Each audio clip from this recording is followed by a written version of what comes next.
Guys, welcome back to learn with Rajni. Friends, आज के इस वीडियो में हम प्रेपोजिशन को कंटिन्यू करेंगे।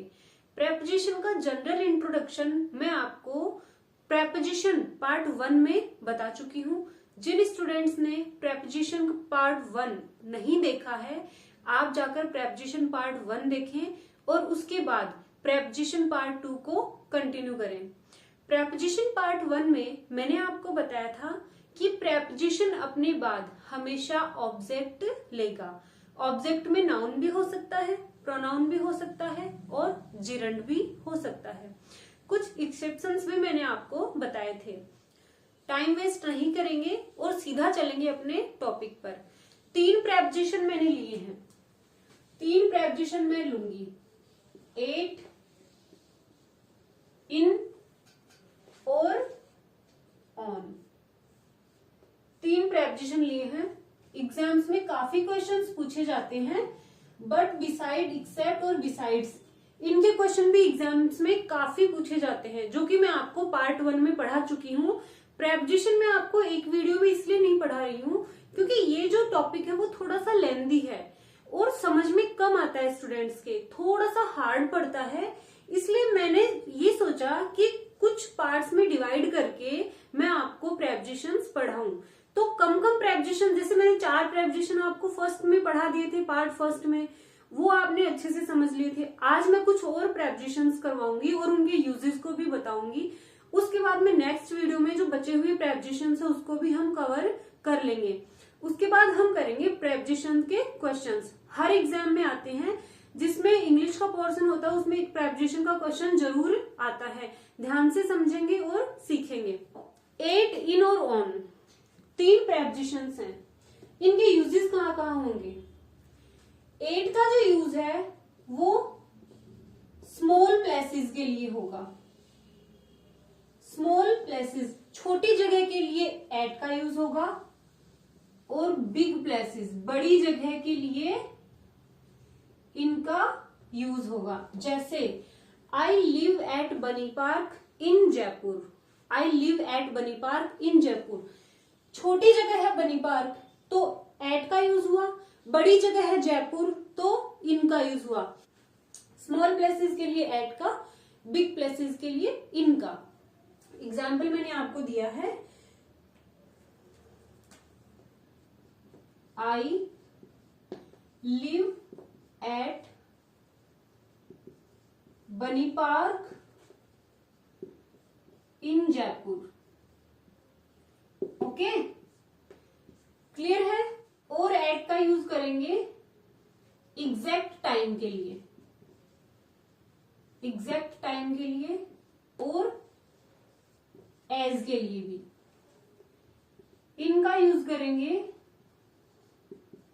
मंथ और ईयर के लिए। देखो, एग्जैक्ट टाइम के लिए किसका यूज करेंगे? ये टी है, एल मत समझना।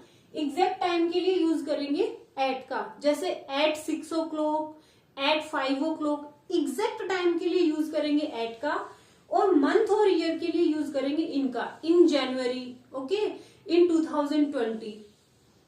मंथ और ईयर के लिए यूज होगा इनका, एग्जैक्ट टाइम के लिए यूज होगा एट का। ऑन का यूज कहां करेंगे? डेज के लिए, डेज के लिए यूज होगा ऑन का, on Monday, on Tuesday, on Thursday. Okay, days के लिए किसका यूज करेंगे?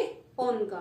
और डेट के लिए भी ऑन का यूज होगा, डेज और डेट।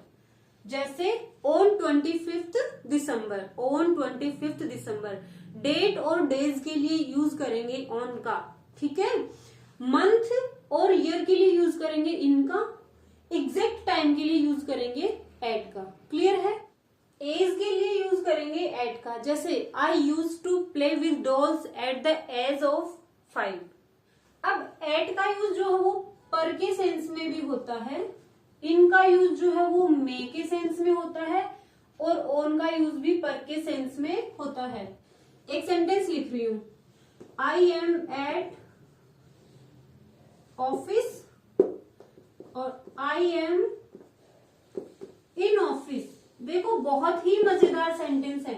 2 सेंटेंस लिखे हैं, आई आई एम इन ऑफिस, दोनों सेंटेंस सही हैं, दोनों सेंटेंस सही हैं कि मैं ऑफिस में हूं, ऑफिस पर हूं या ऑफिस में हूं। ओके, दोनों में अंतर क्या है? मीनिंग में रात दिन का अंतर है, ठीक है, मीनिंग में रात दिन का अंतर है, दो सेंटेंस है। मैं बताती हूँ डिफरेंस क्या है। एट ऑफिस, जैसे मान लो ये मेरा ऑफिस है और ये दरवाजा है और मैं यहां हूं, तब तो मैं यूज करूंगी इनका। और मान लो ये पूरी बिल्डिंग है हमारी, ये मेरा ऑफिस है, ये पूरी बिल्डिंग है, यहाँ पर पार्किंग है, यहाँ पर कैंटीन है, यहाँ पर लॉन है, ठीक है। इस तरह से ये पूरी ऑफिस की परिसर है, ठीक है। ऑफिस, मैं काम यहाँ पर बैठ के करती हूँ, ठीक है। तो मैं अगर ऑफिस उस कमरे के अंदर हूं तब मैं आई एम इन ऑफिस बोलूंगी। जैसे मान लो कोई आ रहा है मिलने के लिए, मुझसे कोई काम है किसी को, तो मैं कहूंगी आई एम इन ऑफिस, तो वो सीधा आएगा अंदर ऑफिस के, जहां ऑफिस का कमरा जहां है वहां। लेकिन मैं अगर बोलती हूँ आई एम एट ऑफिस, इसका मतलब ये है कि मैं पार्किंग में भी हो सकती हूँ, कैंटीन में भी हो सकती हूँ, लॉन में भी हो सकती हूँ, या ये जो पूरी बिल्डिंग है इतनी बड़ी उसमें कहीं भी हो सकते हो। मतलब ये पूरा एरिया कवर कर रहा है क्या? एट। समझ में आ गया एट और इन का डिफरेंस? तो इस तरह से एट ऑफिस, इन ऑफिस, जैसे बोलो आई एम इन स्कूल, तो स्कूल का इसका मतलब है इन स्कूल, इन स्कूल का मतलब है आप स्कूल की बिल्डिंग के अंदर हो। एट स्कूल का मतलब है बाहर पार्किंग में भी हो सकते हो, उस चार दीवारी से बाहर हो। ओके, कुछ वर्ड्स हैं जो फिक्स प्रेपोजिशन लेते हैं, कुछ ऐसे वर्ड्स हैं जो फिक्स प्रेपोजिशन लेते हैं, जैसे at night, at dawn, at dusk, at noon, at sunrise, at sunset.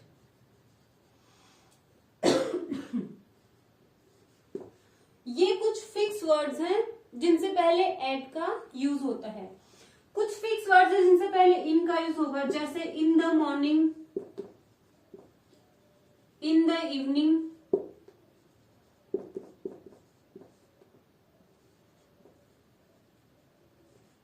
ठीक है। तो ये कुछ फिक्स वर्ड्स हैं जिनसे पहले एट और इन का यूज होता है। कार, बस, ट्रेन, जीप, इनके लिए इन का यूज करें या ऑन का यूज करें? इनके लिए इन का यूज करें या ऑन का यूज करें? बहुत सारे स्टूडेंट्स कंफ्यूज रहते हैं इस कॉन्सेप्ट में, और एग्जाम्स में क्वेश्चन भी काफी पूछे जाते हैं इस कॉन्सेप्ट से। मैं क्लियर कर देती हूँ। ये जो भी व्हीकल है, ठीक है, इन व्हीकल्स के लिए इनका भी यूज होता है और ऑन का भी यूज होता है। तो इनका यूज कहाँ करोगे और ऑन का यूज कहाँ करोगे? बहुत ही इंटरेस्टिंग बात जो कि मुझे किसी ने नहीं बताई, मैंने खुद ने अपना कॉमन सेंस लगाकर रूल्स को पढ़ के समझ के उसके बाद में मैंने सोचा कि हाँ मैं स्टूडेंट्स को इस तरह से समझाऊंगी। जीप, कार, टैक्सी, ऑटो, क्या क्या? जीप, कार, टैक्सी और ऑटो। जीप, कार, टैक्सी और ऑटो, इनके लिए यूज होगा इनका। और बस, ट्रेन, प्लेन, शिप, इनके लिए यूज होगा ऑन का। इस कॉन्सेप्ट को समझो कि जीप, कार, टैक्सी और ऑटो, इनके हम अंदर होते हैं, मतलब इनमें हम खड़े नहीं हो सकते, इनमें हम चल नहीं सकते हैं। ये जो व्हीकल्स हैं इनमें हम ना तो खड़े हो सकते हैं ना चल सकते, इनमें सिर्फ ऐसे घुस के सिर्फ बैठा जाता है, मतलब हम उसके अंदर हैं, तब उनके लिए इनका यूज करेंगे। बस, ट्रेन, प्लेन, एन है ये, बस, ट्रेन, प्लेन और शिप, ये ऐसे व्हीकल हैं, ऐसे साधन हैं जिनमें हम अंदर जाकर और उनमें चल सकते हैं, खड़े हो सकते हैं। ओके, कार में खड़े हो सकते हो, टैक्सी में खड़े हो सकते हो, चल सकते हो टैक्सी में नहीं। ऐसे व्हीकल्स जिनमें आप सिर्फ अंदर जाकर बैठे ही रह सकते हो, उनके लिए इनका यूज होगा। ऐसे व्हीकल जिनमें आप अंदर जाकर खड़े हो सकते हो, चल सकते हो, उनके लिए यूज होगा ओन का। बहुत ही कंफ्यूजन क्रिएट करने वाला कॉन्सेप्ट था, किसी के समझ में नहीं आ रहा था, आप सिर्फ रट रहे थे कि इसके लिए इनका, इसके लिए उनका। अरे नहीं, रटना नहीं है, समझना है। ओके, अब देखो सेंटेंस कैसे बनाएंगे। I was on the train, मैं ट्रेन में था। अर्थ तो आ रहा है मे का, ऑन द ट्रेन का मतलब ये नहीं है कि मैं ट्रेन की छत के ऊपर बैठा हुआ था या मैं ट्रेन की छत के ऊपर बैठी हुई थी, नहीं। I was on the train का मतलब है मैं ट्रेन में था। यूज ऑन का करेंगे, सेंस मे का आ रहा है। तो जरूरी नहीं है, जैसे आपने तो रट रखा है फॉर के लिए, फॉर का मतलब के लिए, एट इन का मतलब में, ठीक है। ऑन का मतलब ऊपर, ऑन का मतलब ऊपर है, तो फिर the I was on the bus, इसका मतलब ये है कि मैं बस की छत के ऊपर बैठी थी। I was on the bus का मतलब ये है कि मैं बस से सफर कर रही थी और मैं बस में थी उस टाइम पे। तो आप हिंदी के आपने रट रखे हिंदी के सेंटेंस, उनको लेके मत चलो। जरूरी नहीं है कि इनका मतलब में है तो में ही होगा, ऑन का मतलब पर है तो हमेशा ही पर होगा।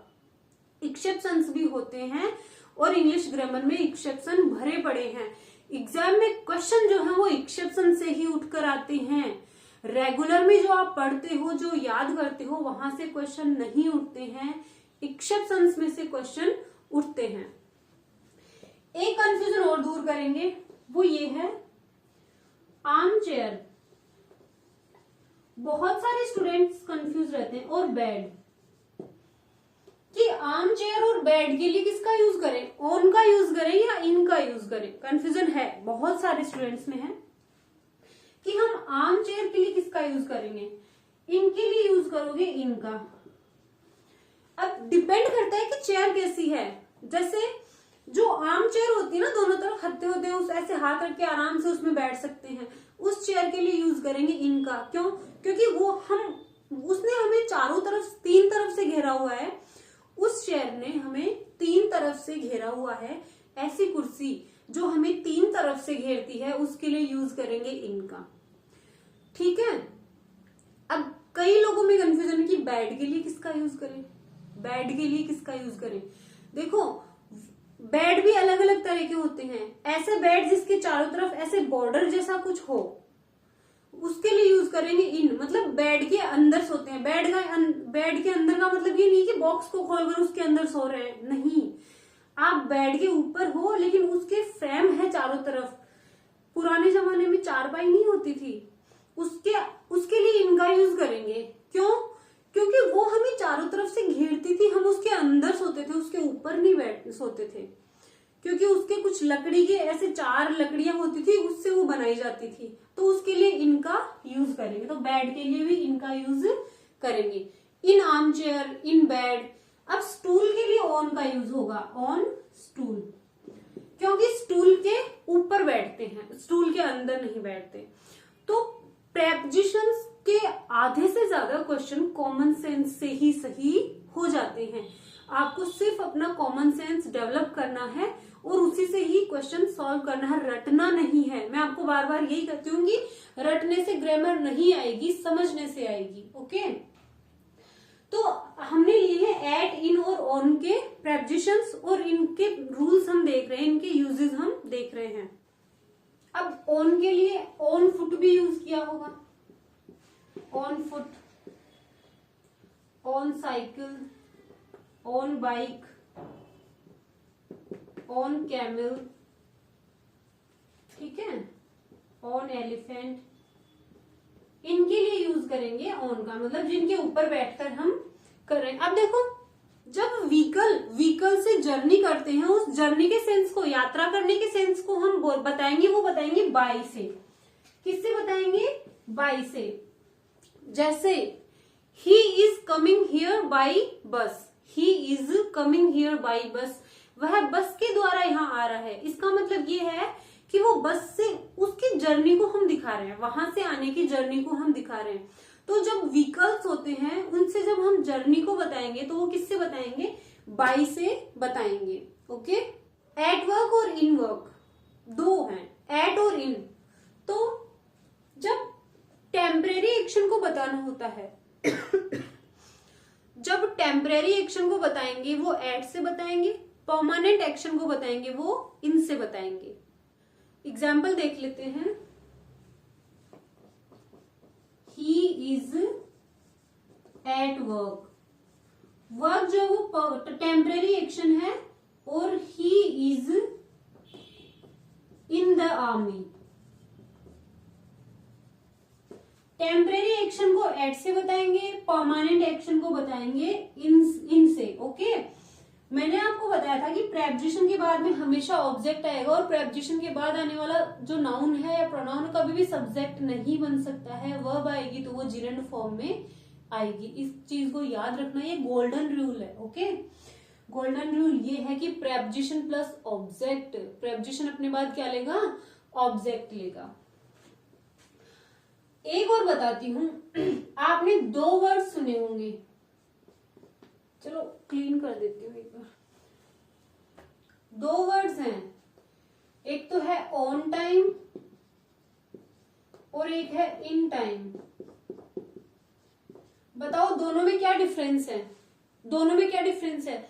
जब एग्जैक्ट, जैसे मान लो 10 o'clock है तो एग्जैक्ट कोई टाइम पर कोई चीज स्टार्ट होगी या खत्म होगी, उसके लिए आएगा ऑन टाइम, एग्जैक्ट टाइम के लिए। इन टाइम का यूज होगा कि कोई समय है, निर्धारित समय है, उसके अंदर अंदर।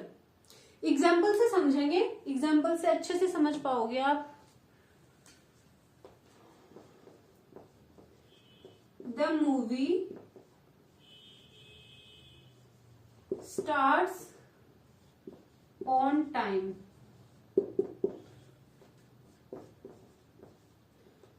The train departed on time. He came to the station in time. अब देखो 3 सेंटेंस है। The movie starts on time, movie समय पर शुरू होती है, ठीक है, ऑन टाइम, क्योंकि उसका फिक्स टाइम है स्टार्ट होने का। सही है। 2 सेंटेंस हैं। The train departed on time, train जो है वो टाइम पर ही डिपार्ट करती है, ट्रेन जो वो समय से पहुंचती है और समय से ही चलती है। अब आप कहोगे मैम ट्रेन लेट भी तो हो सकती है, वो है बहुत रेयर केस में, हम रेगुलरली की बात कर रहे हैं। तो the train departed on time, fix time पर, जब कोई काम फिक्स टाइम पे हो, एग्जैक्ट टाइम पे कोई काम होता है वहां पर ऑन टाइम, और समय से पहले हमें कुछ करना होता है, जैसे he came to the station in time, इसका मतलब है वह समय से पहले ही स्टेशन आ गया। जैसे मान लो ट्रेन के आने का समय है 6 बजे और वो वहां पर 5:50 पर ही पहुंच गया या 5:55 पर ही पहुंच गया। एग्जामिनेशन एग्जैक्ट टाइम पे स्टार्ट होती है, तो the examination will start on time. Okay, अब मैं यहाँ कहूँ, आप कहोगे कि इसको ऑन टाइम कर दो, कि भाई 6 बजे की ट्रेन है तो वो 6 बजे भी तो पहुंच सकता है। अरे तो he came to the station on time, जब हम ऑन टाइम करेंगे इसका मतलब ये है कि ट्रेन जो है वो 6 बजे ही छूटेगी वहां से और वो स्टेशन पे 6 बजे ही पहुंचा है, इसका मतलब ये है। तो आप वहां पर पहुंचते ही तो ट्रेन को नहीं कैच कर सकते हो ना, आपको समय से पहले पहुंचना है तभी तो आप ट्रेन पकड़ सकते हो। तो यहाँ पर ऑन का यूज गलत हो जाएगा, इन का यूज सही है। ओके, ऑन टाइम और इन टाइम दोनों में मेजर डिफरेंस है जो कि मैंने आपको बता दिया। अब एट का जो यूज है वो किसी चीज की रेट बताने के लिए भी यूज करते हैं, जैसे I got the book at 50 rupees. Example देखते हैं, I got the book at 50 rupees. तो जब कोई कीमत या कोई दर बतानी हो, कोई रेट बतानी हो, वहां पर भी एट का यूज होगा। I got the book at 50 rupees, हमने उसकी रेट बताई है, कीमत बताई है। कुछ जो वर्ब्स हैं, कुछ ऐसी वर्ब्स हैं जो अपने बाद फिक्स प्रेपोजिशन लेती हैं। अब ऐसी वर्ब्स को हम देखेंगे जो अपने बाद एट लेंगी, जैसे